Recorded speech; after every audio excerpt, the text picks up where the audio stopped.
সিলেটে ৫ আসন জকিগঞ্জ ও কানাইঘাট। রাজনীতির এই মাটিতে আবারও জমে উঠেছে আলোচনা। সাবেক সংসদ সদস্য ও ধর্মীয় ব্যক্তিত্ব মাওলানা মোহাম্মদ হুসামউদ্দিন চৌধুরী ফুলতলী কি আবারও নির্বাচনে আসছেন? যদিও তিনি এখনো আনুষ্ঠানিকভাবে কোনো ঘোষণা দেননি, তবে রাজনৈতিক অঙ্গনে আলোচনার কেন্দ্রবিন্দুতে তার নামই। অনেকে বলছেন যদি তিনি মাঠে নামেন তাহলে সিলেটে ৫ আসনের ভোটের হিসাব পুরোপুরি বদলে যাবে। বিগত নির্বাচনে স্বতন্ত্র প্রার্থী হয়ে অংশ নিয়েছিলেন তিনি। তখন অনেকেই সমালোচনা করেছিলেন কেন তিনি আওয়ামী লীগের অধীনে নির্বাচনে গেলেন। কিন্তু প্রশ্ন হচ্ছে ২০১৮ সালের নির্বাচনও তো একইভাবে আওয়ামী লীগের অধীনেই হয়েছিল। তাহলে ২০১৮ সালে যারা নির্বাচনে অংশ নিয়েছিলেন তাদের প্রতি এমন সমালোচনা কেন ছিল না? রাজনীতিতে সমালোচনা থাকবে, কিন্তু সত্য উপেক্ষা করা যায় না।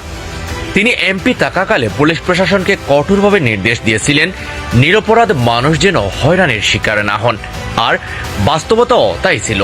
তার স্বল্প ৬ থেকে ৭ মাসের সংসদীয় মেয়াদে দুর্নীতি, স্বজনপ্রীতি কিংবা লুটপাটের কোনো অভিযোগ ওঠেনি। স্থানীয় মানুষ এখনো বলেন তিনি ছিলেন সৎ, সহজ মানুষের এমপি।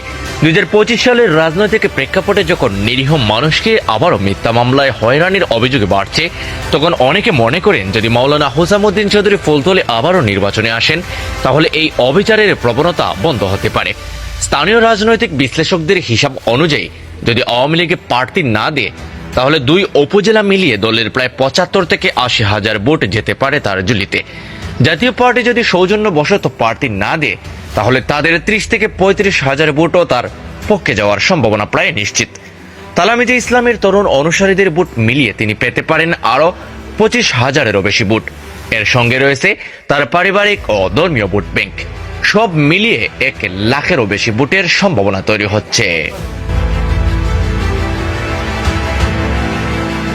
রাজনীতিতে প্রভাব নয়, আস্থা ও বিশ্বাসী আসল শক্তি। আর এ জায়গাতেই মাওলানা হুসামউদ্দিন চৌধুরী ফুলতলীর অবস্থান এখনো অনন্য। তিনি রাজনীতি করেন মানুষ ও মূল্যবোধের জন্য, ক্ষমতার জন্য নয়, এমনটাই মনে করেন তার সমর্থকরা।